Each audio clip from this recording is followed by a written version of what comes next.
илүүтэй их тунхагласан чухал гол багны хууль. За энэ дундаа бид хүүхдийн эрхийг өнөөдөр онцолж ярих гэж байна. Тэнгэр телевиз өнгөрсөн 7 хоногийн турш хүүхдийн эрхийн талаар янз бүрийн сэдвүүдийг хөндсөн. Монгол улс яг үнэхээр хүүхдийн эрхийг хамгаалж чадчихэв үгүй юу?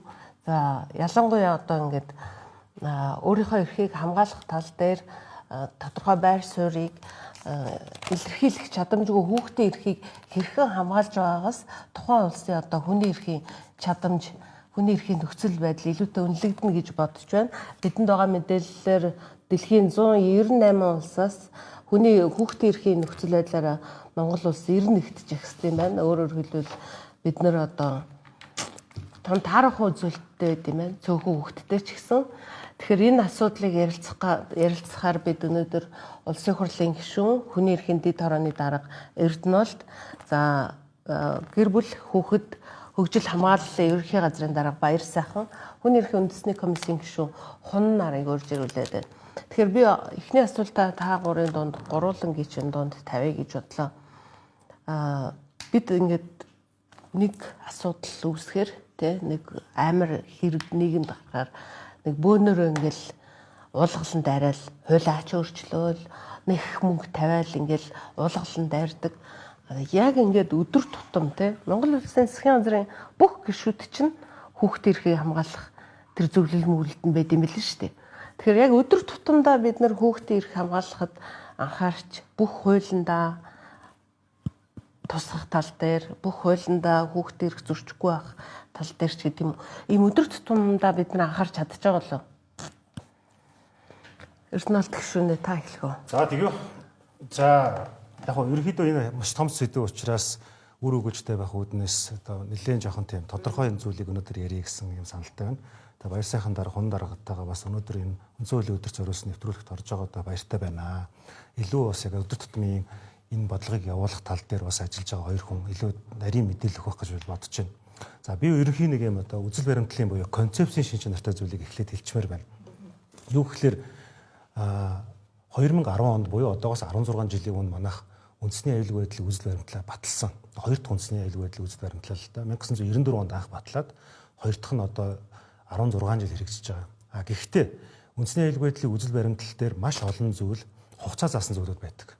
Одоо жишээлбэл шатхууны үйлдвэрээ 10 жилийн дотор бүрэн дотооддоо хийж чадна. Эсвэл эрчим хүчний бие даасан байдлаа 10 жилийн дотор хангаж чадна гэд энгийн логикоор ойлгох юм бол 6 жилийн өмнө энэ үндэсний аюулгүй байдлын үзэл баримтлалын гол зорилтуудынх нь хугацаанд дууссан. За тэн дээр нэг актер заалт байдаг. Юу гэхээр жил болгоны улсын төсвийг үндэсний аюулгүй байдлын үзэл баримтлалд нийцэж байгаа хэсгээр аудит үнэлэлт дүгнэлт өгөх тийм нэг зохицуулт. Харамсалтай нь тэр нь ерөөсө хэрэгжээгүй үдий хүрсэн байхгүй. За яагаад би нэг ярьж байгаа гэхээр түрүүн Баяр сайхан дарга бидэд бас ярьж байлаа. Ер нь хүүхд хамгаал гэдэг бол энэ хуулийн өөрийнх нь хэрэгжилт хийгээд төсөвтэй шууд уялддаг. Тухайн улс ямар хэмжээний бодлогыг ямар хэмжээний төсөвтэйгээр тухайн салбартаа хэрэгжүүлэхийг зорилт тавьж байгаад маш чухал байдаг. За яагаад энийг хэлж байгаа гэхээр одоо ингээд төсөв болно тийм үү? За Баяр сайхан дарга улсын хурлын гишүүнээр адилсан мэдж байгаа. Тойрог руугаа хүмүүс ингээд чадлаг хэрэглээ төсвөө аваачих гэж үздэг. Жоохон салбар руугаа бас ингээд төсвөө аваачих гэж үздэг. Яагаад гэвэл улс төрд хэн илүү харизматик, хэн илүү жоохон хөдөлгөөнтэй, авьяастай, овсгоотой тухайн салбар юм уу тухайн одоо тойрог руугаа мөнгө татаад байдаг. Гэтэл яг дунд нь нийтлэг үндэсний эрх ашиг гэдэг зүйл алдагдаад байдаг. Энэ дээр яаж яах вэ гэхээр нэгдсэн үндэсний байгууллагаас гаргасан судалгаа мөн одоо FOS гэж байгууллага байдаг л да Forum of Small States гэж байгууллага байдаг. Тэр нь болохоор яадаг гэхээр 10-аас доош сая хүн амтай улс орнуудын хөгжлийн зүй тогтолцоог судалдаг. Тэндээс гарсан судалгаан дээр нэгдүгээр асуудал юу байдаг вэ гэхээр ерөөсөө боловсрол ба хүүхдийн эрхийн асуудал байдаг. Үүнийг хангаж чадж байгаа улс бол бусад асуудлууд нь аандаа нөгөө боловсрол хүүхдийн эрүүл аюулгүй орчинд амьдрах, сурч боловсрох эрхийг нь хангаад өчгөлөөр бусад одоо хүрээнүүд нь ингээд үндсэн суурьаар ингээд дээшлээд явчихдаг. Тэр бид нар яаж нэхлээрээ одоо яг энэ үндэсний аюулгүй байдлын үзэл баримтлал гэхээр жирийн хүмүүс юу гэж ойлгоод байна гэхээр нэг мөрдөстэй генералын нууцын зэрэгтэй хавцсан дотор эсвэл бол нэг зэрэг цагдаа ч юм уу тэр хүмүүсийн л мэддэг асуудал гэдэг үгүй. Гэтэл үндэсний аюулгүй байдал гэдэг бол Монгол хүний эрүүл аюулгүй орчинд амьдрах, амьд явах эрхийг хангаж байгаа тэр баталгаанаас эхэлж байгаа. Тэгэхээр хүүхдийн эрх гэхээр одоо жишээлбэл утгааны асуудал ч юм уу. Энэ одоо энэ хотчлт, сөрөг үр дагаврын асуудал, энэ технологийн асуудал гэдэг энэ бол маш том цогц хүрээ. Үүнийг одоо нөгөө бэлгийн хүчирхийлд өртөж байгаа хүүхэд ч гэдэм үү жижигхэн зүйл дээр дуйлан шууган буюу скандал бий болохоор л бид нар нэг шуугаал мартчихдаг.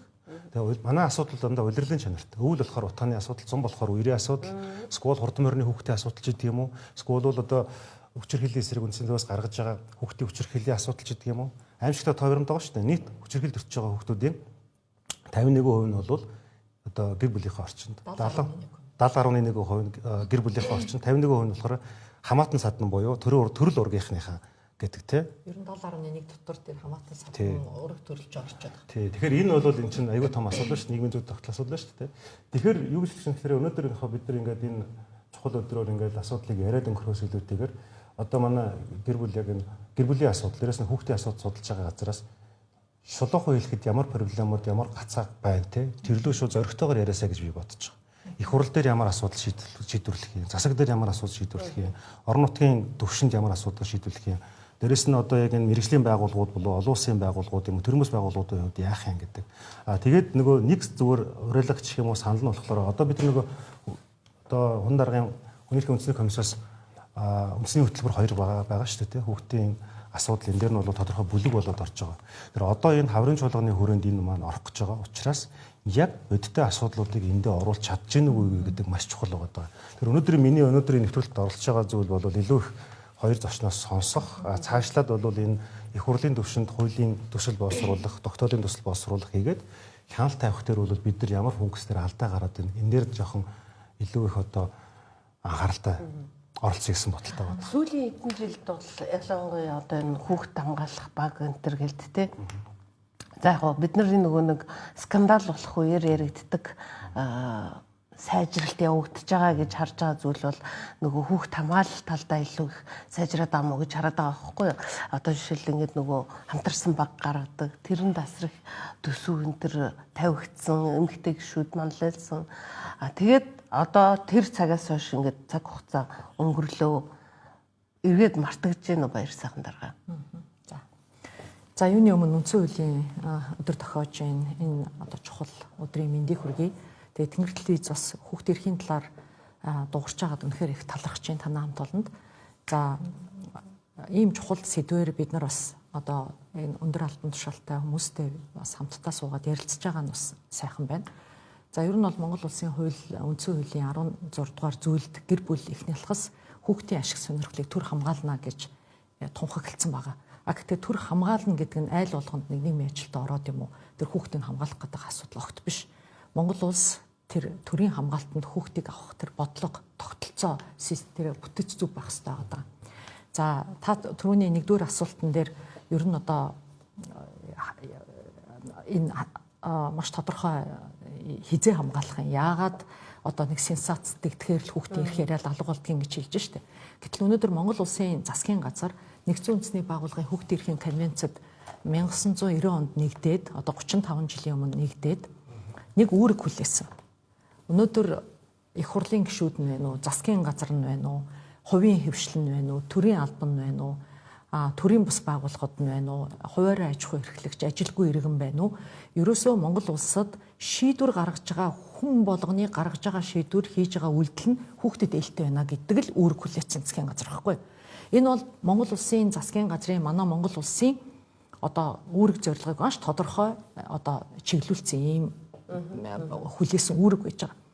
За энүүгээр явах хэрэгтэй гэвэл их хурал дээр батлагдж байгаа хууль болгон явсаар хүүхдэд ээлтэй байх хэрэгтэй. Бидний хийж байгаа одоо том мега төслөөнүүд засгийн газрын явуулж байгаа бодлого шийдвэр байна уу? За юу байна уу? Очиж явсаар хүүхдэд л ээлтэй байх хэрэгтэй. Өөрөөр хэлбэл үргэлж ямагт бид нар өдөр болгон цаг мөч болгонд бид нар хүүхдийн эрхийг ямагт дээдлэх ёстой. Гэтэл чадахгүй шүү дээ. Бараг жил боллоо тий. Би энэ ажил дээр ганцхан хүүхдийн асуудал яриаггүй. Би 16 оноос хойш Монгол улсын хүний хөгжлийн асуудлыг судалж байгаа хүний хувьд боловсролын яам нь төрийн нарийн бичгийн дарга байсан. За их хуралд ч гэсэн би тодорхой хүүхдийн эрхийн одоо хуулиуд дээр тодорхой хуулиудыг санаачилж батлуулсан хүний хувьд өнөөдөр хэрэгжилтийг хангуулах гэж өнөөдөр би энэ агентлагт ажиллаж байгаа.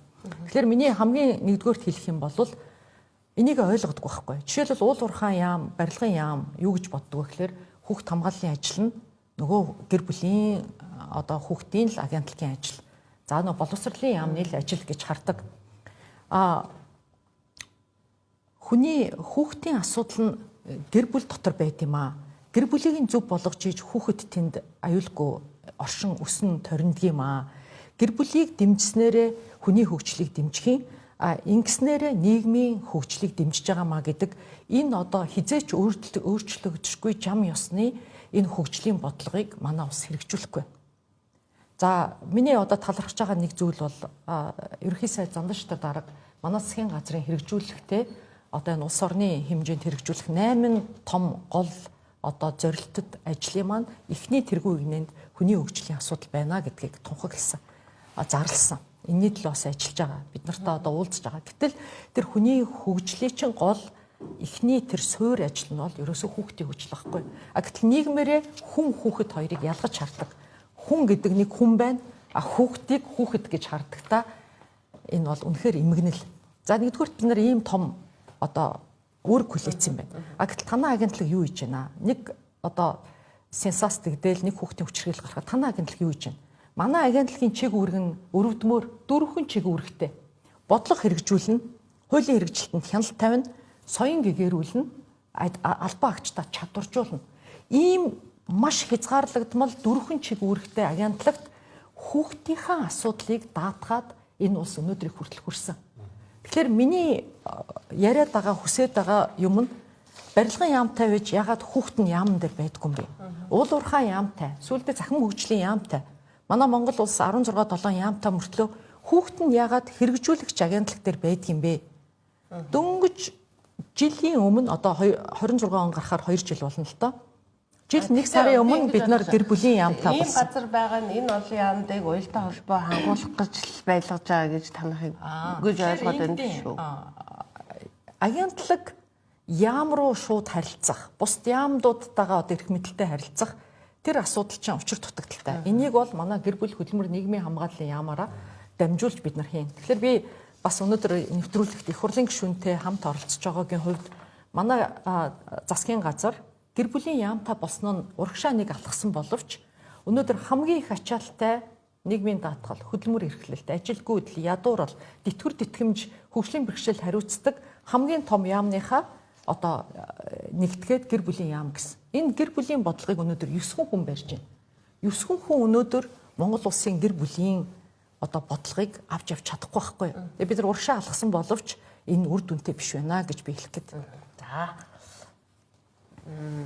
Танах жил болго ихтгэл гаргадаг. Ер нь нөхцөл байдал сайжирч байна уу, мужирч байна? За та бүхэнд үндсэн хуулийн өдрийн мэндийг дэвшүүлье. Тэгээд маш чухал асуудлыг бас хөндөж байна. Одоо бүр үндэс суураас нь бид нар ингэж явж байгаад бол би баяртай байна. Ялангуяа одоо улсын их хурлын гишүүн, хүний эрхний торгоны дарга, за хүүхдийн асуудал хариуцсан агентлагийн дарга нар ингэ оролцоод энийг ярьж байгаа гэдэг чинь айгүй чухал байна л да. Тэр Монгол улс үндсэн хуулиа одоо анхны арчилсан үндсэн хуулиа батлаад ерөөсөө улсын их хурл, засгийн газар шүүх эрх мэдлээсээ өмнө бид нэр үндсэн хуультай 2 дугаар бүлэгтээ хүний эрх хэрэгчлөөг ер нь тунхаглаж баталгаажуулсан байна. Тэгэхээр хэдийгээр эн чинь нэг одоо 18 одоо заалт бүхий хүний эрх гэж авал тэнд бол яг ингээд нэг бүрчлэн тоолох юм бол 97 эрхийн асуудлыг ярьж байна. Одоо ингээд задлана гэсэн үг шүү дээ. Одоо бид нар бол эвсцэн ойлголт бол эрүүл аюулгүй орчинд амьдрах эрх гэл яриад байдаг. Гэтэл тэнд бол 2 эрх явж байна тийм үү? Эрүүл орчинд амьдрах эрх, аюулгүй орчинд амьдрах гэдэг. Ингээд үзэх юм бол бид нар 97 эрхийг үндсэн хуулиар бид нар баталгаажуулсан. Өөрөөр хэлбэл Монгол улсын иргэн, Монгол улсын нутаг дэвсгэр дээр оршиж байгаа, амьдарч байгаа иргэн болвол энэ эрхүүдийг бол эдэлнэ гэдэг. За төр эдгээр эрхийг эдлэхэд шаардлагатай нийгэм эдийн засаг тийм хууль зүйн баталгааг нь гаргаж өгнө. Бусад баталгааг нь гаргаж үүрэгтэй гэдэг. За энэ бүхнээс улбалаад бид нэр юу харах гэдэг нь вэ гэхээр энэ хүүхдийн дээд ашиг сонирхол гэдэг зүйлийг бид нэр нэгт тавих хэрэгтэй. Өнөөдөр бид нэр хүний эрх ярихаас өмнө хүүхдийн эрх ярих хэрэгтэй. Өнөөдөр хүүхдийн эрх хангагдж хүний эрх хангагдана. Хүүхдийн эрх хангагдж ирээдүйн иргэдийн эрх хангагдах байхгүй. Тэгэхээр тийм учраас нэг зүйл бол бид нэр үндсэн хуулиараа бол маш их боломжийг бий болгосон. Их баталгааг бий болгож өгсөн. Төр үүрэг хүлээсэн.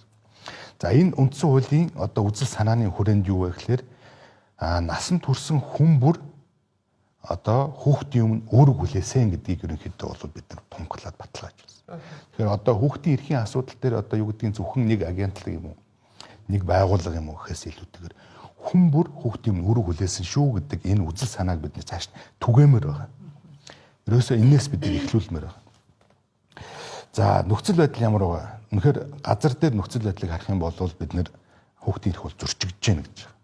Одоо өнгөрсөн хугацаанд хүний эрхийн үндэсний комисс одоо ялангуяа шинэ бүрэлдэхүүн бол жил болгон улсын хурлд өргөн барьдаг хэлтгэлтэй хүүхдийн эрхийн асуудлыг ялангуяа хүүхд хамгааллын асуудлыг бол тусгаалan одоо хүүхд хамгааллын тогтолцооны нэг тус бүрээр нь бид нар үнэлгээ өгөөд гээд зөвлөмж өгөөд ингэ явж байгаа. За тэгээд харамсалтай нь одоо дөрвтэй өөрчлөлт гарахгүй байна. Монгол улс уг нь бол энэ үндсэн хуулийн энэ үзэл санааг бол бусад хуулинд аягүй сайн шингээж өгсөн. Эрх зүйн орчныг бол одоо маш сайн бий болгож өгсөн. Тогтолцоог жишээлбэл хүүхд хамгааллын тогтолцоо хэрвээ бид нэгжээр нь авч үзэх юм бол баг 10-аад нэгж энэ хүүхдийг хамгаалах чиг үүрэг хүлээсэн байгаа байхгүй. Хүүхдийн төлөө үндэсний зөвлөлөөс ахуулаад хамтарсан баг, төр хамгаалах байр, нэг цэгийн үйлчлэгээ нэгдэг, хүүхдийн эрхийн хууль зүйн, хүүхдийн эрхийн улсын байцаагч, хүүхдийн хууль ёсны төлөөлөгч, хүүхэд гэр бүлийн асуудал хариуцсан нийгмийн ажилтан, хүүхдийн шинжээч гэдэг маш том бүтцийг бид нар бий болгож харамсалтай энэ бүтцүүмэд одоо анхан шатны нэгжин дээрээ дунд шатн дээрээ бол ерөөс ажиллахгүй байгаа. Тэгээ шалтгаан нь юу гэхээр ерөөсөө төсөвтэй холбоотой. Төсөв мөнгө байхгүй, дээрэс нь боловсон хүчин байхгүй. Тэгэхээр бид нэр уг нь бол одоо эрх зүйн орчныг бүтцийг бол хангалттай сайн хэмжээнд бий болгож чадсан боловч яг хэрэгжилт шатн дээр бол хэрэгжилтийн шатн дээр бол бид нэр энэ дээр бол алдаад байна. Бид нар нөгөө нэг хүүхдийн дээд ашиг сонирхол гэдэг зүйлээ мартаад байгаа хөөхгүй. Дандаа хүүхдийн асуудлыг хойш нь тавиад сурчиж энэ одоо бүр бидний хувьд ингээд нэг юм тогтцсон хандлага соёл болчиход байгаа. Тэгээ энийг бид нар өөрчлөх хэрэгтэй. Өөрөөр хэлбэл үндсэн хуулийнхаа үзэл санаа, хүүхдийн эрхийн конвенц, хүүхдийн эрхийн тухай хууль, хүүхд хамгааллын тухай хуулийнхаа үзэл санааг нийцүүлээд бид энийг өөрчлөх ийм одоо шаардлага байгаад байгаа. Та баяр сандагаас би товчхоос төсөв үнэхээр багасч байгаа юу? Бид нар жил болгон та түрүүн хэлсэн эмэгтэй гишүүд дуурдаг тий. Явсаар байгаад энэ 16 онд 1 тэрбум байсан хүүхэд хөгжил хамгааллын төсөв жил болгон нэмэгдэж явсаар байгаад 25 онд 20.3 тэрбум болсон боловч 26 оны төсөв бол 17 тэрбум батлагдсан байгаа. За яг хуу хамгийн одоо энэ дотор миний маш их харамсаж байгаа зүйл бол бид нар хүүхдээ нэгдүгээр тавина. Хүүхдийн салбарын үйл ажиллагаа тасралтгүй явна гэд хуулиндаа хүүхд хамгааллын тухай хуулиндаа хийцэн. Дээрэс нь 20 тэрбумаас урсгал зардал нь юу нэр гэх вэ? За ер нь бол нэг 101.7 тэрбум төгрөгийн урсгал зардал явдаг.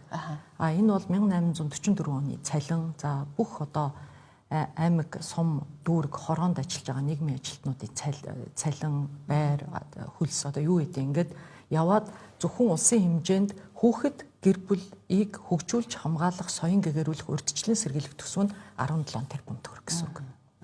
За тэгэхээр энэ дотор одоо Эрдэнэ Улд гишүүнсээ хэллээ. Хүүхдийн эсрэг хүчирхийллийн 70.1 нь гэр бүл дотор үлдэгдээд байна гэдэг шүү дээ.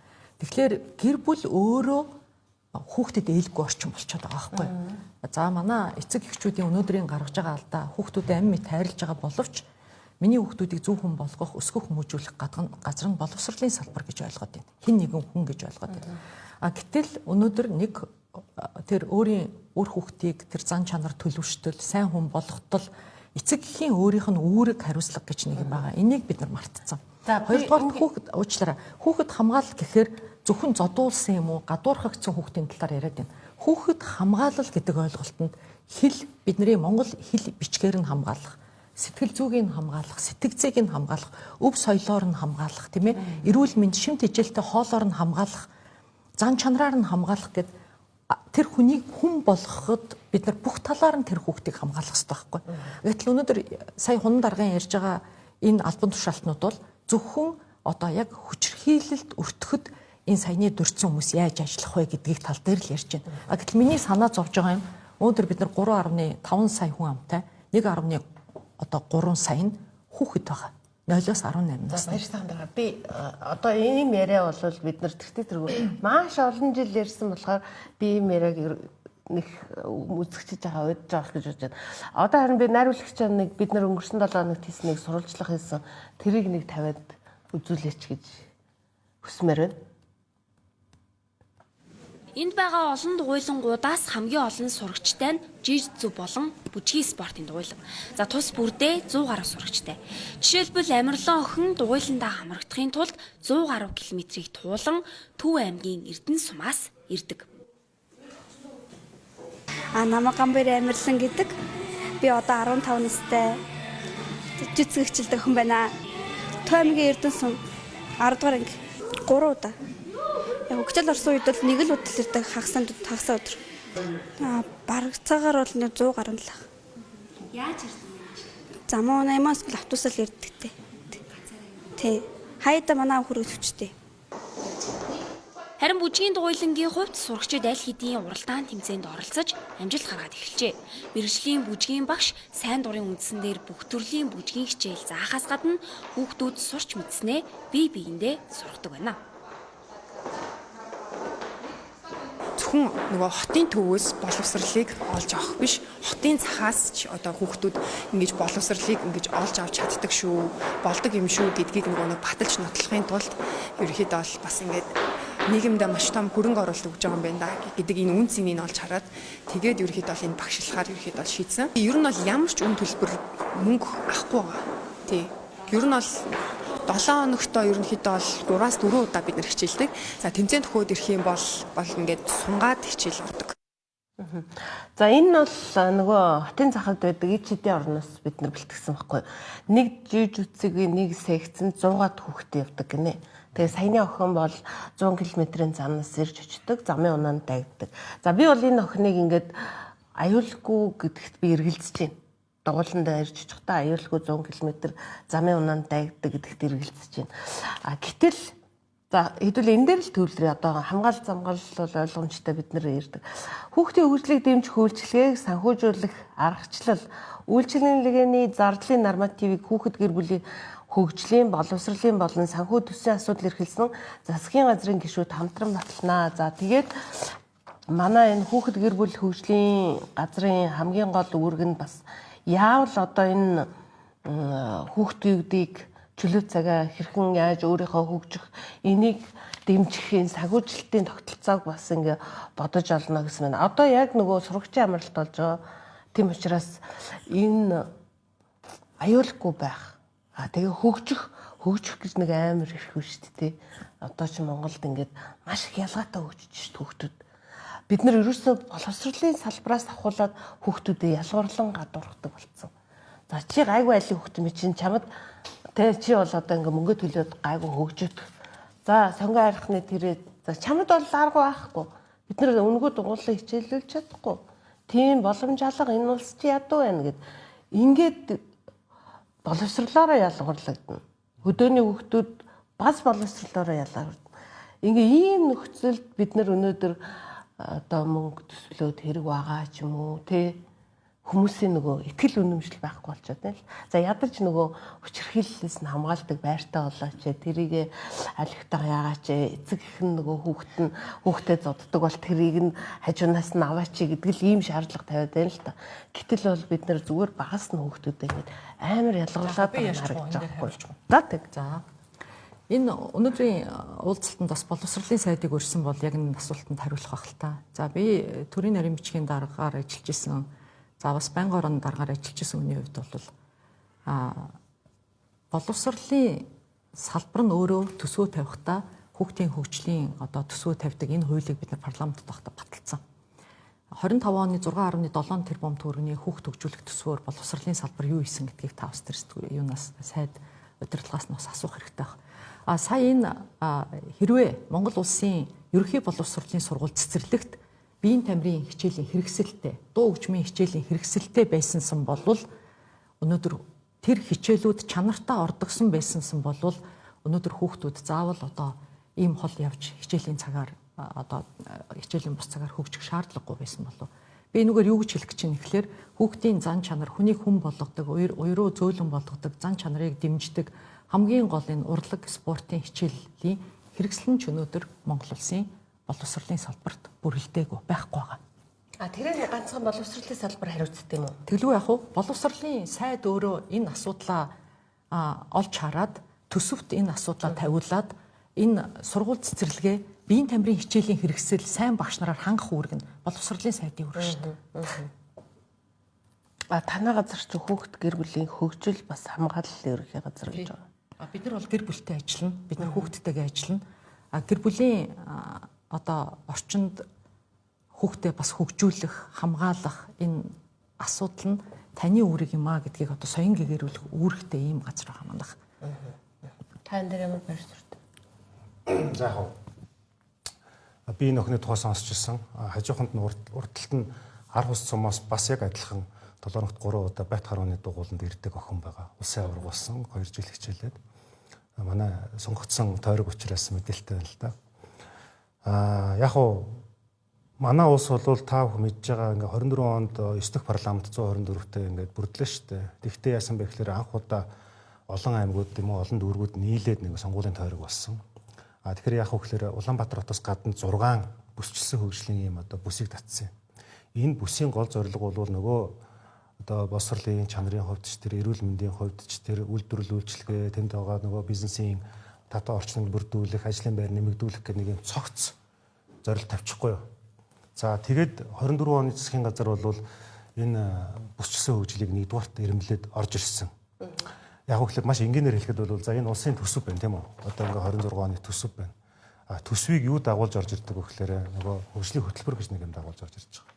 За тэгээд тэрнээс төсвийн төсөөл цаад жилийнх нь төсвийн хүрээ эднэргээд орж ирж байгаа юм л да. Тэр хөгжлийн хөтөлбөрийн ирэмб болвол сая энэ зандач тэр ерөнхий сайдын үеэс гэсүүлээд хүний хөгжил гэдэг зорилт нь өмнөх засгийн газрын үед дөрөвт байсан нэг руугаа шилжээд ороод ирсэн байгаа. За энэ бол сайн зүйл гэж харж байгаа.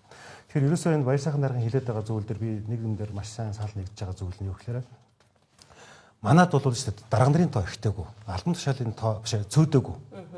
Гол нь энэ хоорондын уялдааг яаж хангах вэ? Жишээ татъя.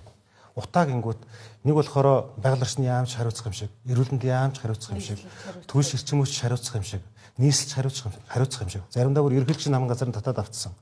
10 жилийн дотор 8 9 удаа субъект өөрчлөгдөж байгаа байхгүй.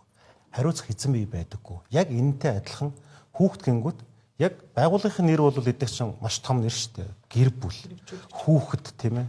Гисэн ернөөсөө түрүү хэлээд шүү дээ. 4 чиг үүргийг нэгэнд отгошоогоо хүмүүсээс чадахжуулах гэдэг байгаа 3 гадагшаага боловч энэ хангалттай нөгөө нийгмийн хүсэн хүлээгээд байгаа тэр implementation буюу хэрэгжүүлэлтийг одоо хангахад хангалттай биш болчихж байгаа байхгүй.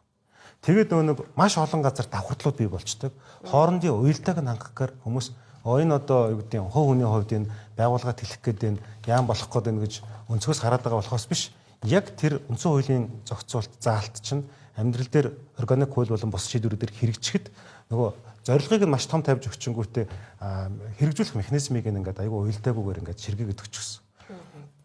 Тэгэхээр одоо ингээд сонсоход бол айгүй гоё нэртэй байгууллага яг ингээд үйл ажиллагааг нь одоо сайн хийж өгнөгөө хангахаар тэр нь хангалттай биш. Ийм нөгөө хоорондын давхсал уялдаа маш их байгаад байгаа. Тэр энэ бол шүү дээ би яг зөвхөн нэг суур шин чанартай асуудал хэлэхэд бол яг хүүхдийн асуудлыг ярихаас өмнө гэр бүлийн асуудлыг ярина гэдэг бол зөв. Гэхдээ ер нь шүү дээ одоо ингээд бүгдээрээ ингээд нэг жижигхэн юм ажиглая. 1990-ад оны нийгмийн шилжилтийн үе явсан. Маш олон хүүхдүүд ялангуяа хөвгүүд сургууль авсарцсан. За хөрх юм охин өрөөл бодъё гэж сургууль соёлын бараа харуулцдаг тийм үү. Гэтэл хүүхдүүд ялангуяа эрэгтэй хүүхдүүд энд маш хаягдсан байхгүй. Одоо яаж нэхлээр өнөөдөр хөдөөр нутагт чинь гэр бүлийн асуудал тийм эмэгтэй хүн тэгээ одоо гэр бүл болохоор гэр бүлийн насны мөртлөөс маш олон эрчүүд өдөөгөр байгаа даа шүү дээ. Тэр энд юу гэж хэлж байгаа юм нийгмийн өөрийнх нь зүй тогтол дээрэс нь нийгмийн энэ одоо ёс зүй юм уу гэр бүлийн суурь зарчим маань алдагдсан. Одоо дундаж Монгол залуучууд хэрвээ Америк нэгдсэн улс Солонгос улс хоёр визгүй болчих юм бол сарын дотор 310-аас 400 мянган хүн гэлд аваад гараад явчих магадaltaй байгаа байхгүй. Тэгэл нөгөө breeding age гэж хэлдэг ажиллах хүчний эд нөгөө одоо олон улсын хиллэг тийм учраас хэлж байгаа шүү. Үржлийн насны гэж хэлж байгаа шүү. Яг эд алуун залуу настай хүмүүс нь за энэ гадагшаа яваад нөгөө ад жаргал хайж биш амьдралаа бүтээхийн төлөө явъя гэсэн. Тэгээд Монголд болохоор яаж нэхлээр ихэнх зүйлүүд нь шудраг биш. Шударгаар хөдөлмөрлөөд олсон орлого нь амьдралд нь хүрэхгүй. Заавал нэг дарга даамлын төрөл ураг нутаг нуг байжж явах гэдэг ч гэдэм үү те. Өөрөөр хэлбэл нийгмийн маань энэ суурь ёс зүйн моралын энэ одоо зүйл маань маш олон талаар алдагдцсан. Тэгээ одоо энэ гэр бүлийн хүчирхийлэгдэг мэдэгдэж байгаа нь л тэр ариун тариа даргын хэлбэр жилд 8-9 мянган хүн гараад байгаа ч гэсэн цаана нууцлагдвал байдал маш их байдаг. Тэрийг нь бол энэ төр илрүүлж гаргахад хэцүү. Маш олон тийм зүйл байгаад байдаг л да. Тэгэхээр энэ бол Юу гэж хэлэхээр энэ шашин ба нийгмийн харилцаа, ёс зүйн харилцаа гэдэг маш олон юм комплекс зүйл байгаа юм. Гэтэл энэ асуудлыг юу гэдэг. За нэг хэрэгжүүлэгч агентлагаас чи бүгдийн гэдэг үр дүн шаардаж болохгүй болчиход байгаа. Монголчууд яаж юм гэхээр дарга нарын популизмоос болоод асуудалд маш хурдан хин нэгэн хүнийг зөвтгөх, буруутгах, хар цагаан гэж хоёр өнгөөр хуваах гэдэг. Гэтэл энэ юм чинь маш олон төрлийн өөр өнгөнүүд байгаа шүү дээ.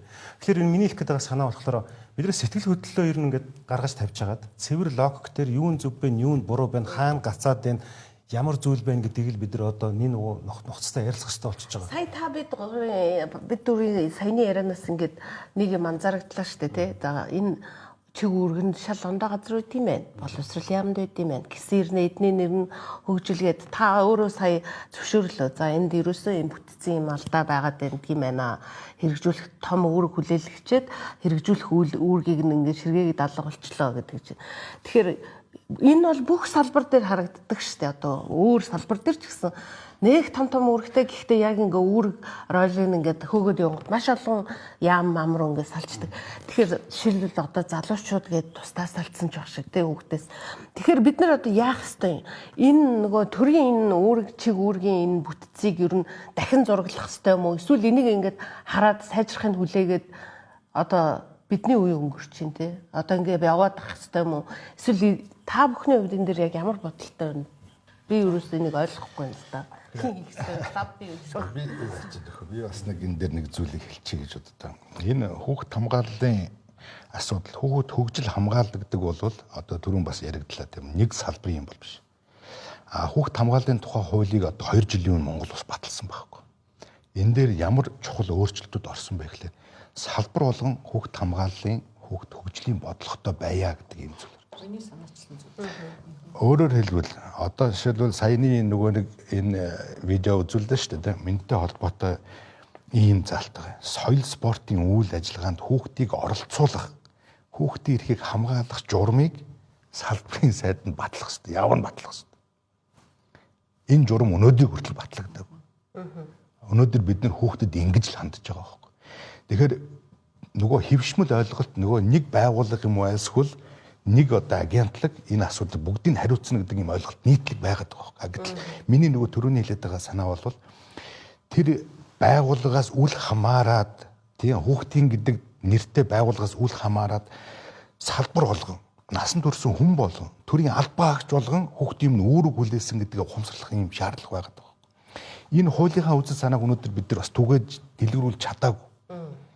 Энийг нөгөө уг нь бол хариуцсан нөгөө сайд дарга нар нь бол энэ хуулиа хэрэгжүүлэх хэрэгтэй байхгүй. Энэ ч одоо хэрэгжиж явж явах хэрэгтэй байхгүй. Гэтэл энэ дээр журам нь байхгүй. Журам байхгүй учраас хэдэн төгрөгийн зардал шаардлагатай гэдэг нь байхгүй. Шийдэл юу вэ? Маш энгийн шүү дээ. Одоо маш энгийн зүйл байхгүй. Одоо бид нар энэ дотор байрыг л бас ярьдаг тийм үү? Бас л ялгаа байхгүй. Дотор байр өнөөдөр ашиглагдж байгаа дотор байрны ерөнхий боловсролын сургуулийн талаас илүү хувь нь дандаа 90 оноос өмнө ашиглалтанд орсон. Ашиглагдчихсан бүр 70 онд ашиглалтанд ашиглагдж байгаа байр байгаа байхгүй. Маш энгийн зүйл байхгүй. Энийг бол тухайн салбар нь тооцоолоо гаргаад магадгүй секц дугуулын шаардлагатай бол тэр багшийг ирж ажилуулах, тэрэнд гарах зардлын тооцоолоод гаргаад батлуулах та. Өнөөдөр бид нар төсөв батлахтаа хүний эрхэд суурилсан хүүхдэд ээлтэй хүүхэд нэгдүгээрт гэдэг энэ зарчмын хүрээнд төсвөө баталж чадж гэнэ үгүй гэдэг байна. Өөрхий энэ нийгэм хамгаалал, хөдөлмөрийн нийгэм хамгааллын одоо салбарын юм дээр л хүүхд хамгааллын зардал 20 тэрбум гэж дахиад одоо нэг 2 3 дахин нэмлээ гэдэг. Энэ хаанаач өрөхгүй байгаа байхгүй. Энэ нэр төдий ингээд нэг одоо тоо ингээд бид нар нэмсэн гэж ярьдаг. Гэтэл бодит амьдрал дээр бол энэ чинь хаанаач өрөхгүй байгаа. Ер нь бид нар одоо жишээлбэл энэ секц дугуулan гэдэг дээр бол бас нэг зүйл байгаа. Боловсон хүчний хамсдал байгаа байхгүй. Тэгэхээр хүүхэд хамгаалал, хүүхэд хөгжил ялгаа байхгүй. Тэнд өнөөдөр орон нутагт яагаад боловсролын тэгш бус байдал бий болоод байна вэ гэхээр тэнд багш нь байхгүй. Нөгөө чадвартай мэрэгчлэлт нь байхгүй. Техник хэрэгс нөхцөл боломж нь байхгүй. Тэгэхээр энийг нь бид нар шийдэж өгөх хэрэгтэй байна. Энийг бол маш энгийн штэ. Нэг аймгийн хувьд жишээлбэл хичнээн сургууль байгаа юм. Хүүхдүүдээс санал асуулгыг аваад хичнээн хүүхэд ямар секц дугуулж ямаар байгаа юм. Тэр нь боломжтой юм а. Боломжтой бол тэрийг нь тусгаад боломжгүй бол хотод одоо хэдэн километр явах бол тэр нөгөө нэг тээврийн зардал, аюулгүй байдлын тооцоолоод ижих шиг боломжтой байгаа байхгүй. Тэгэхээр бас л яг бид нар нэг юмны хоёр талыг л яриад байна л да. Тэр боловсролын байгууллага нь шийднэ гэдэг гэж байна гээд. Тэгэхээр сая нөгөө нэг хэдүүлээ ярьлаа шүү дээ. Нэг л болж өгөхгүй байна да нэг зураглална гэх тээ. Жишээл одоо би баяр сарын дарга гэж баяр сарын дарга энэ дээр одоо яг нөгөө хариуцаад ажиллаж байгаа хүний хувьд та одоо боловсролын салбарт болохгүй байгаа юм мэдээд нь шүү дээ өөрөө ажиллаж байсныхаа хувьд. За энийг боловсролын сайд хийх ёстой байхгүй юу гэд. Та өөрөө тэрийг одоо шаардах гэхээр танд эрхцээ хувьд ямар чадамж байна уу? Одоо бусад улсаар чи хүүхдээ ирэх юм байцаагч баг цагдаагаас илүү хүчтэй хүн байд юм л шүү дээ, тий? Хөгжингөө улс оронд. Тий. Кино үзэхэд бол тэгж байдаг, тий? Нийгмийн ажилтаа орж ирэл Америк кинон дээр хүүхдийг аваад явдаг. Манай Монгол улсад бол одоо энэ ус удсан байна уу, удаагүй байна уу, энэ хоол болж гэнэ болохгүй байна уу, мэрэгжлийн алтын байцаагч торгуулаа тавиал явна. Гэтэл манай нийгмийн ажилтнууд тэгж чадахгүй, тийм эрх нь байхгүй. За нэгдүгээр, хоёрдугаар сая Хунан даргын юун дээр нэмээд хэлэхэд хүүхд хамгааллын хуулиас өмнө хөдөлмөрийн тухай хуульд энийг би гишүүн багтаа байгууллага болгон хүүхд хамгааллын бодлоготой байна гэж тусгасан. Энэгээр яах гэж байгаа юм гэхээр хүрээгээ тэлж байгаа. Одоо жишээлбэл Тэнгэр телевиз одоо 100 ажилтнтай байлаа гэхэд удирдлага нь ажилтнуудынхаа ажил амралтын цагийг уян хатан байлгаж, ажлын цагт нь чанартай амраагаад, амралтын цагт нь гэр бүлтэй байх боломж нөхцөлөөр хангах, жилд 1-2 удаа сайн эцэг их байх тал дээр нь соён гэгэрүүлэх энэ хуулийн төслийг санаачилж ирсэн. Энэ бол Австрали улсын хөдөлмөрийн тухай хуулинд байдгүй ч гэсэн хүний нөөцийнх нь бодлогод байдаг байгууллагууд юм. Тэгээ энэ бол одоо хэрэгжээг. Өнөөдөр өглөө бид нар энэ 26 оны ажлаа ярьж байхдаа одоо энэ хууль дээр тавьсан байгууллага болгон хүүхд хамгааллын бодлоготой байх гэдэг энэ одоо зүйлийг Монголын үндэсний худалдаа аж үйлдвэрийн танхим төрийн албаны зөвлөл төрийн болоод бизнесийн бүхэл байгууллагуудад яаж одоо энийг ойлгуулах вэ? Энэ хууль гарснаас хойш яасан гэхээр эцэг эхийн зөвлөл гэж байгуулад 6 сарын 1-нд нэг бэлэг өгдөг, 12 сарын 30-нд нэг бэлэг өгдөг л ийм л хэмжээнд хүүхд хамгааллын бодлого гэдэг. Гэтэл өнөөдөр одоо жишээлбэл эрчим хүчний салбарт 17 мянган ажилтнтай. Энэ 17 мянган ажилтныг соён гэгэрүүлэх үүрэг нь эрчим хүчний яамны төрийн нарийн бичгийн дарга бүх төвшөндөө ингээд хийж чадах юм бол биднэрт ямар их одоо нөлөөтэй байх вэ те. За тийм учраас энэ одоо хуулийн хэрэгжилтийг бид нар хангуулж ойлгуулах хэрэгтэй. За зарим нь ойлгохгүй явж байгаа хүмүүс байна. Энийг хүүхд хамгааллын бодлого гэдэг юм байна. Нэрээ манай ажилтнуудаа бид нар энэ зүйлийг хэрэгжүүлж чадах юм бол ажилтнууд маань манад доктортой ажиллах юм байна. Мөн одоо сайхан гэртээ амраад ирсэн ажилтнууд маань маргааш ирээд надад өгөх ажлын үр дүн нь өндөр байх юм байна гэдгийг зарим ажил олгогч нар ойлгоод явж байгаа. Тэгэхээр энийг бид нар орон даяар хийх хэрэгтэй. За миний одоо хамгийн гол энэ ажил дээр хурц ирч өөрчлөе гэж бодсон зүйл бол ерөөсөө сая манай хоёр зочин хоёулаа хэлж дээ тийм ээ. Ерөөсөө бидний баталж байгаа төсөв, бидний гаргаж байгаа бодлого шийдвэрийн хүнд зориулаад байгаа, хүндэл зориулж байгаа байхгүй. Тэр хүн дээлтэй байх, хүүхдэд хүрэлцээтэй байх, бодлого зөв байхын төлөө бид нар зорж байгаа уулна. Гэтэл хүүхдийн асуудал бол үнэндээ мянгад эренбэлэгддэг. Гэр бүлийн хөгжсөн улс орнуудын жишгээг харахад ерөөсөө гэр бүлийн хөгжлийг л дэмжиж байгаа. Солонгос улсад нэг солонгос хүн муу явах юм бол солонгос улс муу явна гэж бодож байгаа. Нэг солонгос гэр бүл хэрвээ одоо хөл алдах юм бол энэ солонгосын эдийн засагт муу гэж байгаа учраас гэр бүлийг дэмжих бодлогыг хөгжсөн улс орнууд бүгд сайн барьж байна. Гэр бүлийг зөв байлгах, гэр бүл дотор өсөж байгаа тэр хүүхдийг амар амгалан байлгах, эргүүлээд тэнд өссөн хүүхэд дахиад зөв гэр бүлийг бий болгох энэ одоо концепц бодлогыг хөгжлийнхөө суурь болгосон улс орнууд өнөөдөр хөгжиж байгаа. Тэгэхээр бид нар хүмүүстээ зан чанарын төлөвшил өгөхгүй, ёсчуудаг, ёс суртахууны одоо төлөвшлийг өгөхгүй ээжж одоо тэрийг бид нар өнөөдөр хангалттай харж байна л да. Өгөхгүй байсан учраас Эрдэнэ олд гишүүний хэлж байгаа тэр 90-92 онд 45 мянган хүүхэд сургууль завсарсан. Энэ хүүхдүүд өнөөдөр 35-аас 45 насны ээж аав нар байгаа. 5 мянган тарин шайны хүүхэдтэй байсан. Энэ хүүхдүүд маань өнөөдөр 35-аас 45 насны аав ээж нар болсон. Тэгэхээр гэр бүлийн хайрыг үзээгүй хүн ямар эцэг их болдгийм бэ? Гэр бүлийн хайр хамгаалтанд төсөөгүй хүүхэд ямар хүн болдгийм бэ гэдгийг бид нар өөрсдөө хандлаа одоо ямар травматай хүүхэд насанд авсан травмагаасаа боллоо. Инээ тэр сэтгэл зүйчд бол асар их ярьж байгаа. Тийм учраас нэгдүгээр гэр бүл хүний хөгжлийн одоо бодлоготой түүнийг хариуцдаг институттэй Монгол улс болох ёстой. Сангийн яамтай, эдийн засгийн хөгжлийн яамтай байж болж байгаа юм чинь хүний хөгжлийн яамтай бид нар байх ёстой. Энэ дотроо таны саяны нөө залуучууд нь салаа явчлаа гэж та зөв харсан байна. Манайд одоо залуучуудын асуудал байсан гэтэл өнөөдөр соёлын яамтай нэгтгэсэн байж байгаа.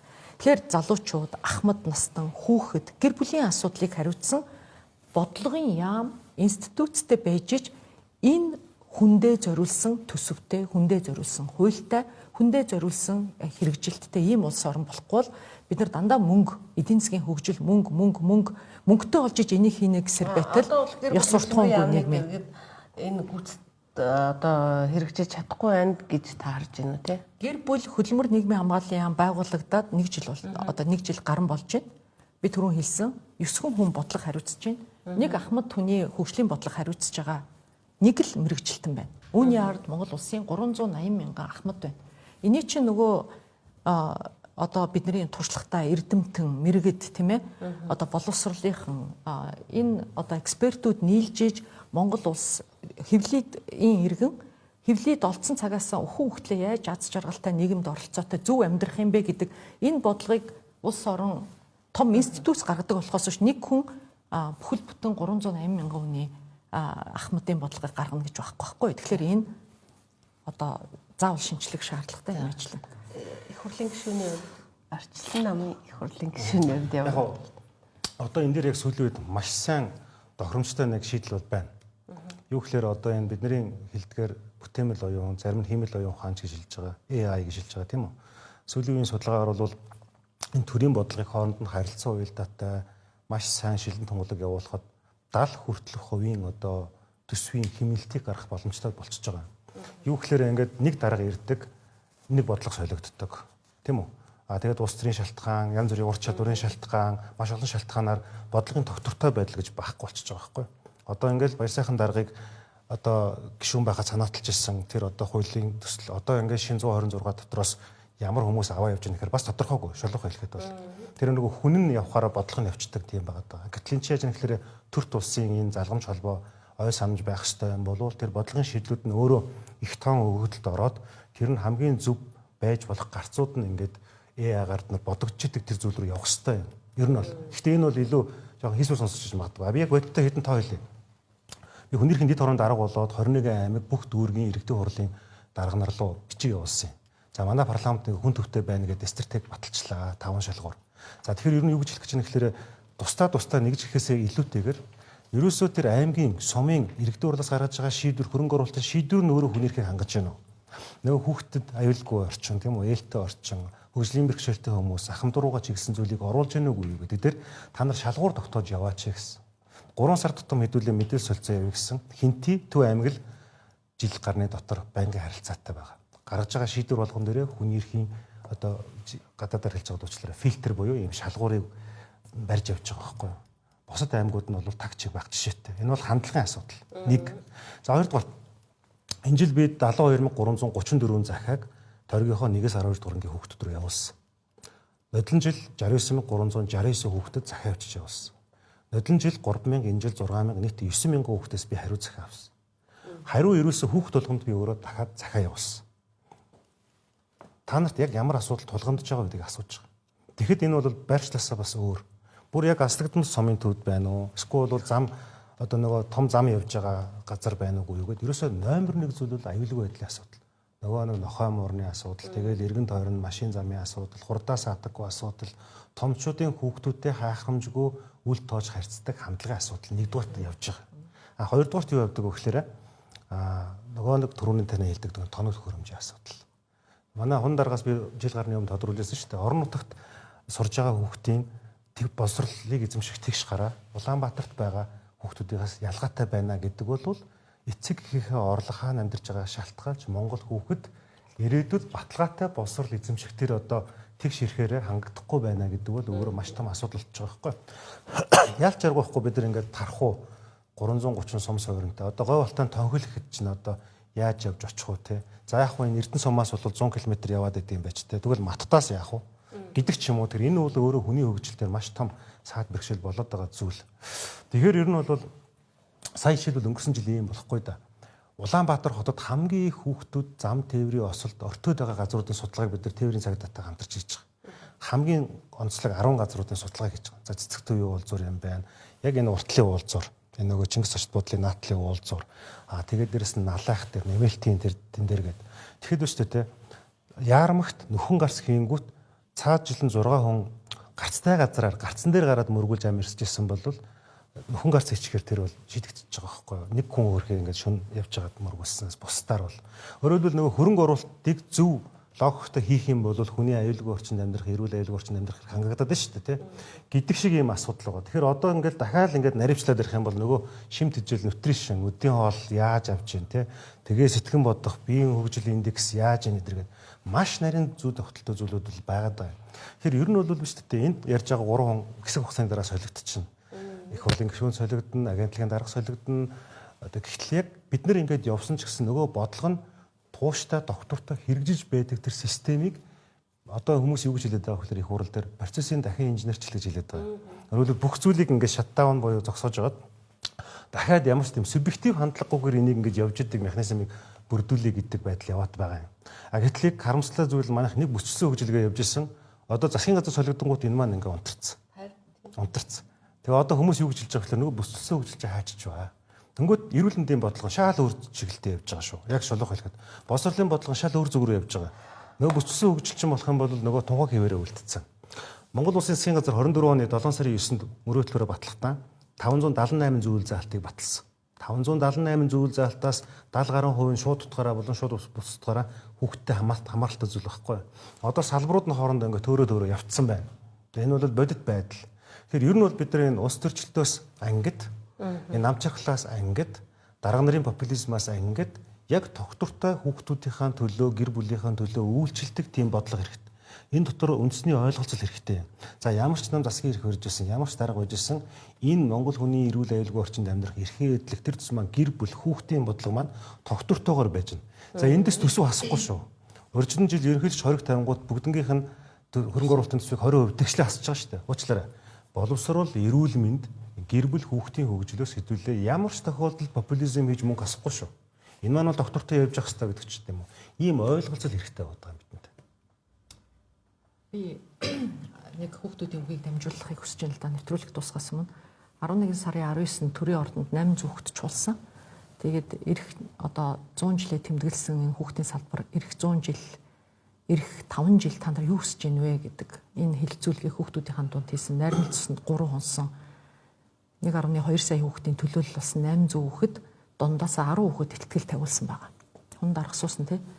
За энэ дээр бол хүүхдүүд гэр бүлийн орчинд бид нарт хайр хэрэгтэй байна. Сургуулийн орчинд хайр хэрэгтэй байна. Багш эцэг эхийн үл ойлголцлоос болж бид нарт ялгуурлан гадуурхалт ирж байна. Найз нөхдийн хүрээнд хайр хэрэгтэй байна. Захим орчинд бид нарт зөв үлгэрэлт үүрэл хайр хүндэтгэл хэрэгтэй байна. Ерөөсөө ярьж байгаа бүх юмных нь яг тэр үзүүр дээр нь бидний хүүхдүүдэд хайр хэрэгтэй. Тэгэхээр хайраар өлсөж сангацсан Монгол улсын ийм одоо хүүхдүүд байна гэдгийг бол бид нар тодорхой харсан байна. Хоёрдугаар хүүхдүүд нэг айхтар зүйл хэлсэн. Бид нарыг ирээдүйн хүүхд гэж ярихаа болооч. Бид нар төрөөд одоо цагт амьдраад байна штэ. Бид нар одооны чи иргэд байгаад штэ. Яагаад бид нарыг эсвэл сүүлийн 30 жил эсвэл эх 30 жилийн одоо хугацаанд бид нарыг хамааруулж ярьд юм бэ? Бид нар одоо цагийн хүмүүс штэ гэдгийг хүүхдүүд ярьсан байна. Тийм учраас бид гурван ярьсан одоо энэ зүйл дээр хууль нь байна уу? Байна. Бодлого нь байна уу? Байна. Энийг ухамсарлахгүй ойлгохгүй байгаа нь маш харамсалтай. Эцэст нь хэлэхэд энийг одоо хамгийн гол нь хийх бас бид нарт туслах яалтчгүй манай хэвлэл мэдээллийн салбар.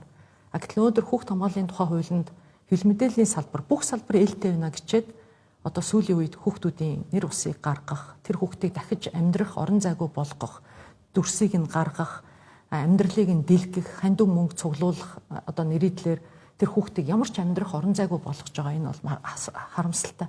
Тийм учраас бид нар нодон жил буюу одоо сая 12 сард 2 удаа бид нар хэвлэл мэдээллийнхэн байгууллагатай салбарын асуудлыг танилцуулсан байгаа. Редакторуудын төвшөнд нэг уулзсан, сэтгүүлчдийн төвшөнд нэг уулзсан.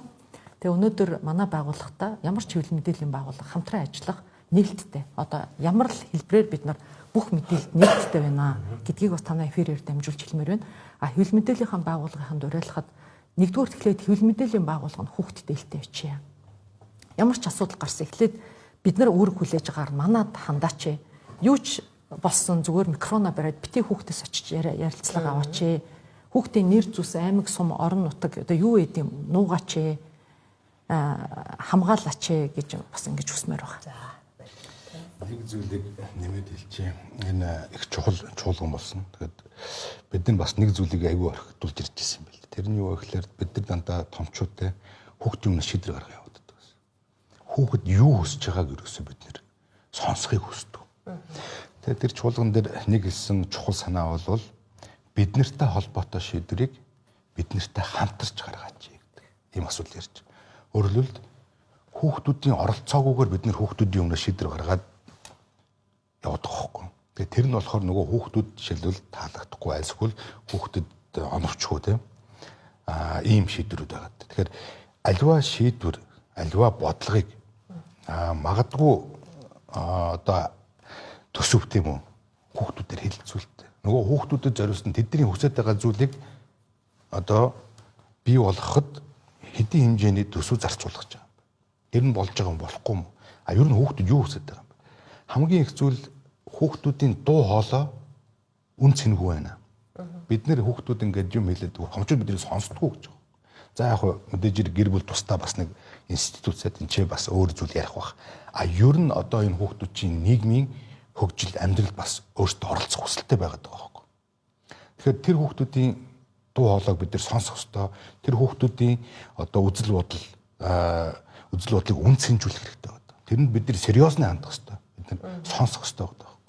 Маш олон кейс дээр яадаг вэ гэхээр хүүхдүүд одоо ялангуяа энэ хүчирхийлэлд өртсөн хүүхдүүд юу гэдэг вэ гэхээр биднийг сонсох хүн байдаг. Биднийг сонсох газар байдаг гэж ярьж байгаа байхгүй.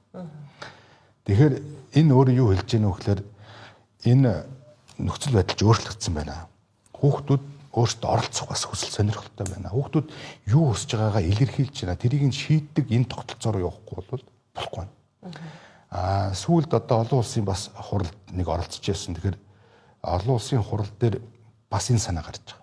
Тэр бол одоо хэрэг гэрчлэг ажиллагаатай холбоотой өөрөөр суул сахиулах үйл ажиллагаатай холбоотой хүүхдийн эрхийн асуудлыг ярьж хагаад тэнд бол хурлыг хүүхдүүд өөрсдөө үзэж болж байна. За тэгээд тэнд ямар шилжилт ер нь одоо энэ дэлхийн ертөнц олон улс тийм үү ямар чиглэл рүү явж байна гэхээр хүүхдийн төлөө биш хүүхдийн оролцоотой асуудал шийдэх ийм юм явж байгаа байхгүй. Тэгэхээр өөрөөр хэлбэл бид нэр хүүхдийн оролцоог хангах хэрэгтэй, хүүхдийн дуу хоолойг сонсох хэрэгтэй. Тэр хэрэгцээ шаардлагад нийцсэн шийдвэр гаргаж цаашаа явах хэрэгтэй гэдэг. Ийм л зүйлийг бид нэр хэлгээд яриад. Тэгэхээр энэ дээр бид нар бас дүгнэлт хийх хэрэгтэй. Одоо цаг үе өөрчлөгдсөн байна, хүүхдүүд ч өөрчлөгдсөн байна. Хүүхдүүд бас мэдээлэлдсэн байна. Одоо захин орчноор дамжуулж маш их мэдээлэлтэй болж байна. Өөртөө бол одоо бие дааж бас үзэл бодлоо илэрхийлдэг ийм одоо чадвартай болсон байгаа. Энийг бид нар бодох хэрэгтэй. За түрүүний бас нэг энэ зүйлтэй холбоотойгоор нэг зүйлийг бас хэлхэн зайлшгүй шаардлагатай. Маш олон зүйл дээр юу зарагдсан бэ гэхээр салбар дундын хамтын ажиллагаа байхгүй. Ерөөсөө энэ хүүхдийн асуудал чинь болвол маш олон салбарын огтлтол дээр байна. Тэгэхгүй нэг салбар хариуцлага өгчнө гэдэг тэгээд явна гэдэг байхгүй.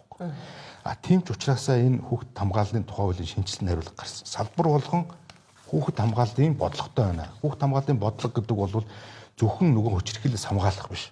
Энэ бол хөгжлийн бодлого нь орж ирж явах хэрэгтэй. Энэ чинь яригдчих хэрэгтэй. За. Хүчирхийлэлтэй холбоотой би одоо нэг зүйлийг би дахиад нэмээд хэлчихмээр байна. Энэ насан турсан хүн бүр хүүхдийн үүрэг хүлээгч шүү. Өнөөдөр бид нар энэ хүүхдийн аюулгүй байдал амь насыг нэг тавихгүй байна. Энийг тавих ёстой шүү. Зүгээр сүүлийн статистикийг одоо би зүгээр сүүлийн 5 жил энэ бэлгийн хүчирхийллийн хогрогч болсон хүүхдийн тоо ингээд жил болгон ерөөсөө ингээд тогтмол өсөж байна. 24 оны байдлаар 436 хүүхд бэлгийн хүчирхийллийн хогрогч болсон. 21 онд 278 байсан. Бараг 2 дахин баг. Юунаас болсон? Ерөөсөө л энэ бол томчууд биднээс хамаарч. Энийг хэн хүчирхийлэл томчууд шүү. Тэгэхээр эргээд ингээ харах юм бол энэ нөгөө боловсралтай хамаатай болж таарч байна. Хүнийг бид нэр чадварчуулах, мэдлэгтэй, эрх зүйн боловсралтай, хүний эрхийн боловсралтай болгох ажил үнэхээр дутуу байна. Өнөөдөр биенийхээ одоо энэ зүгээр таны дүгнэлтөө бодит кейс төр энэ бол зүгээр яг одоо судалгаараас илүүтэйгээр манай статистик дээр үндэслэж гарч ирж байгаа зүйл. Хүний эрхийн үндэсний комиссаас хийсэн хяналт шалгалт, шалгах ажиллагаа, өргөдөл гомдлоос юу харагдаж байна? Ерөөсөө энэ харагдаж байна. Энэ бол зөвхөн бэлгийн хүчирхийлэл харагдаж. Нэг бүр ноцтой одоо заяа. Гэмт хэргийн улмаас нас орж байгаа хүүхэд. 111. Бас 2021 оноос хойш тогтмол ингээд өсөж байна. 83 байсан болвол 21 онд 2024 онд 111 болсон. Бид нэр хүүхдүүдэд хамгаалж чадахгүй байна. Бид нар энэ урьдчилан сэргийлэх шинэ арга барил руу явмаар байна. Хамгийн ихний ээлжинд өнөөдөр хүүхд амь нас эрүүл аюулгүй орчинд байх хэрэгтэй. Тэгэхээр энийгээ бид нэр ухамсарлах хэрэгтэй. Энийгээ бид нэр одоо бүх төвшөндөө таниулах хэрэгтэй. Манай салбар танаа салбар ихгүйгээр салбар болгон өөрөө хүүхд хамгааллын бодлогоо батлаад хэрэгжүүлээч. Хуулиараа өнөөдөр хуулийн этгээд болгон хүүхд хамгааллын бодлоготой байна гэсэн тэр бодлогыг хэрэгжүүлэх зардлыг алба багшдын цалингийн 1% тэмцэх хэмжээний хөрөнгөөр санхүүжүүлнэ гэсэн. Энийг бид нэр өнөөдөр шаардах ёстой. Хүн болгон шаардасаа гэж үсэж байна. Ингэхийн бол бид нар бас жаахан ч гэсэн ахиц гарах боломжтой болно. За баярлалаа. Сая бид нар ярьлаа ерөнхийдөө хүүхэд хамгаалал хөгжлийн асуудал гэдэг бол Монгол Улсын засгийн газар их хурл бүх түвшинд одоо бүгд одоо уялдаа холбоотой ажиллах ёстой байна гэж харлаа. За бид сүүлийн бараг 10-20 жил хүний эрхийн тухай маш их асуудлыг хөндөж ярьдаг болсноор хүний эрхийн комиссийн одоо хүч нэлээд чанга болсон. Яг тэрэн шиг гэр бүл хөгжил хамгааллын газрын хүч чадал бас хүчтэй болоосоо эдний хэмжээнд дүүж очихоор одоо хүчтэй болоосоо гэж хүсэж байна. Харамсалтай нь одоо бидний ярилцах цаг дуусж байна. Та бүхэн төрөлцсөн ирсэнд баярлалаа. Анхаарлаа хандуулсан үзэгч та бүхэнд баярлалаа.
За Монгол улс хөрөнгө оруулагчдын эрх ашигыг хамгаалах төвтэй болсон байна. Ингэснээр дотоод гадаадын хөрөнгө оруулагчдын эрх ашиг сонирхлыг хамгаалж, гомдол саналыг шийдвэрлэх тусгай бүтцтэй болж байгаа юм а. Өөрөөр хэлбэл эдийн засгийн эрхчлөөний тухай хууль, хөрөнгө оруулалтын тухай хуулиудыг батлагдахыг хүлээлгүйгээр гадаад болон дотоодын хөрөнгө оруулагчдыг хамгаалах хүрээнд шинэ бүтцийг бий болголоо. Энэ бүтц нь оронтойг шинээр нэмэх бус байгаа хүний нөөцөө ашиглана гэлээ. Урд талд энэ харагдж байгаа талд бол гадаадын хөрөнгө оруулалтын нэг зүйн үйлчлэг бүртгэл. Монгол улс хөрөнгө оруулалт хийж байгаа аж ахуйн нэгж энэ хөрөнгө оруулалтаа бүртгүүлээд гэрчлэгийг аваад хууль ёсны бүрэлдэхүүн хангана.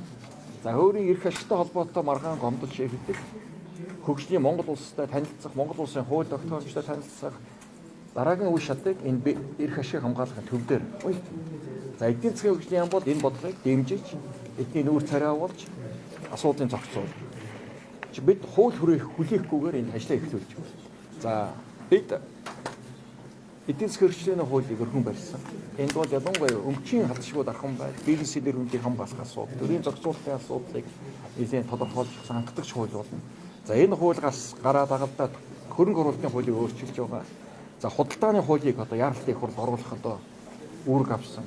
За нөгөө талдаа төрийн хяналтыг ойлгомжтой тодорхой болгох асуудал. Шинэ төвшөнд гаргах хэрэгтэй. Зөвлөдөг, тусалдаг, эрсдэл суурилж ийм хяналт байх ёстой болохоос биш хаадаг, торгодог, хягдаг. За ингээд бизнес үйлчлэгийн хүндрэл учруулдаг биш. Шинэ агуулгаар шинэ төрийн хяналтыг одоо нэгтгэн зохион байгуулдаг бас үүрэг өгөөд бид бас энэ төрийн хяналттай хуулиар ажиллаж байна. Намрын чуулга хаагдахаас өмнө манай яамны зүгээс засгийн газраараа хянуулаад эдийн засгийн эрхчлөөний тухай хуулийн төсөл, за түүнийгээ дагуулдуулаад хөрөнгө оруулалтын тухай хуульд нэмэлт өөрчлөлт оруулах тухай хуулийн төслүүдийг өргөн барьсан байгаа. Одоо хаврын чуулганаар хийцэх байх гэж найдаж байна. За энэ хуулиудын гол өөрчлөлтүүд бол юу вэ гэхээр төр хувийн хвшилт хоорондын зөвлөдөх механизм гэдгээрт бий болно. За хөрөнгө оруулалтын хуулийн нэмэлт өөрчлөлтөөр юу вэ гэхээр хөрөнгө оруулагчдын гомдлыг шийдвэрлэх зөвлөл ажиллана. За эдгээр зөвлөлүүд нь ямар ч төсөвт нэмэлт байгууллага, төсөвт оронтоо нэмэхгүй, үүний ажлын албадууд нь бол тухайлбал хөрөнгө оруулалт худалдааны газар байна. Тэгэхээр энэ зөвлөлүүдэд мэдээлэл нь очих, энэ зөвлөлүүдэд хөрөнгө оруулагчдын гомдол, саналууд очих, энэ одоо нэг цонхны одоо нэг төв байгуулах нь энэ байх юм а гэж үзэж байна. За яг энэ төв юу ямарч чадах вэ гэвэл энэ төв гадаад дотоодын мэдээлэл муутай бүх хөрөнгө оруулагч нарын төрд хандж байгаа гомдлуудыг, төрд хандж байгаа бүх саналуудыг хүлээж авна, нээлттэйгээр хариу өгнө. Хүлээж авсан гомдлыг эдийн засгийн хөгжлийн яам болон хөрөнгө оруулалт худалдааны газар болон холбогдсон